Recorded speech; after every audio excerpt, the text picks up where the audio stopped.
AI camera প্রযুক্তি চালুর মধ্য দিয়ে রাজধানীর সড়ক ব্যবস্থাপনা আমূল বদলে দিতে চলেছে ট্রাফিক বিভাগ। পরিকল্পনা রয়েছে আগামী 6 মাসের মধ্যে ঢাকার 500টি সিগন্যাল বা মোড়ে এই প্রযুক্তি চালু করার।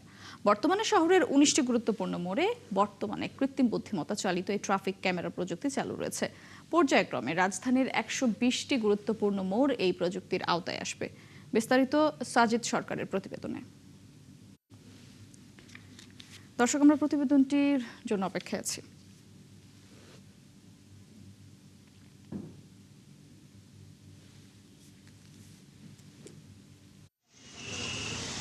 রাজধানীর যে সিগন্যালে ঠাঁই দাঁড়িয়ে থাকত গাড়ির সারি, নষ্ট হতো কর্মঘণ্টা, তাতে এখন স্বস্তির পরশ। দীর্ঘ সারি নেই, অপেক্ষার সীমা সর্বোচ্চ 5 মিনিট।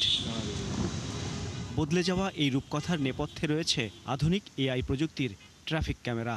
গাড়ির চাপ অনুযায়ী স্বয়ংক্রিয়ভাবে বদলে যাচ্ছে সিগন্যালের হলুদ, সবুজ আর লাল বাতি। পাশাপাশি 4টি ইন্টারসেকশনের মধ্যে একটি বন্ধ করে দেয়ায় বেড়েছে গতি। একই ছবি রাজধানীর কারওয়ান বাজার, বাংলা মোটর এবং শাহবাগে।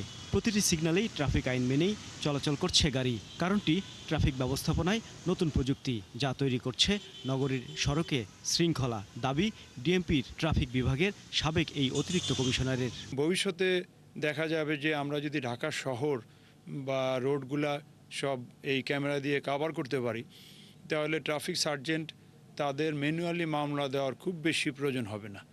সেক্ষেত্রে তারা অন্যান্য ট্রাফিক ডাইভার্ট বা জ্যাম কমানো বা ইত্যাদি কাজে থাকতে পারবে এবং মানুষের কমপ্লেনও থাকবে না। কারণ কি, এইসব মামলায় ভিডিও ফুটেজ আছে, কেউ অস্বীকার করতে পারবে না বা কোনো ড্রাইভার তার মালিককে ভুল বুঝাতে পারবে না যে আমি তো আসলে রং পার্কিং করিনি, আমাকে জোর করে মামলা দিয়েছে বা ইনটেনশনাল মামলা দিয়েছে।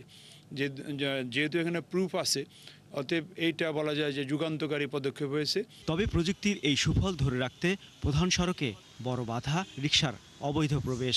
ভেঙে পড়ছে লেনের শৃঙ্খলা, তৈরি হচ্ছে ঝুঁকি। এই অটোরিকশাকে কিন্তু ডিএমপি মেইন রোডে ডিএমপি প্রায় মিটিং করতো অটোরিকশার মালিক সমিতি বা শ্রমিক সমিতির সাথে, যে বাস চলে এমন রাস্তায় যেন অটোরিকশা না আসে, আপাতত অলিতে গলিতে চলুক।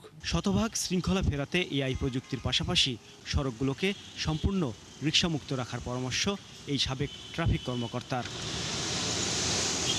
সাজিদ সরকার, ৭১, ঢাকা।